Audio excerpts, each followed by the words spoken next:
Hi friends. இந்த வீடியோவில் TNPSC group 2ல கேட்கப்பட்ட ரேஷியோ அண்டு ப்ரிப்போசிஷன் கொஸ்டின் பார்க்கலாம். A:B:C ஈக்குவல் டு 2:3:4 எனில் A/B:B/C/C/A ஈக்குவல் டு என்ன அப்படின்னு சொல்லி கொஸ்டின் கேட்டிருக்காங்க.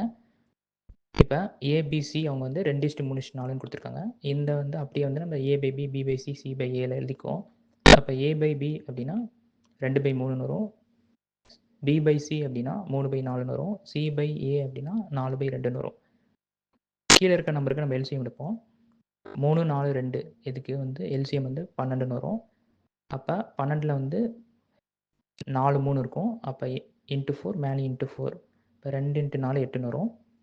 அதே மாதிரி 12ல் 3 4 இருக்கும். அப்போ இன்ட்டு 3 மேலே இன்ட்டு 3 3 × 3 9 வரும். அதே மாதிரி 12ல் 6 2 இருக்கும். அப்போ இன்ட்டு 6 மேலே இன்ட்டு 6 4 × 6 24 வரும். அப்போ ஆன்சர் 8:9:24 அப்படின்னு சொல்லிட்டு வரும். இது போன்ற வீடியோக்கள் பார்க்குறதுக்கு எங்கள் சேனலை சப்ஸ்கிரைப் பண்ணி சப்போர்ட் பண்ணுங்கள். தேங்க்யூ.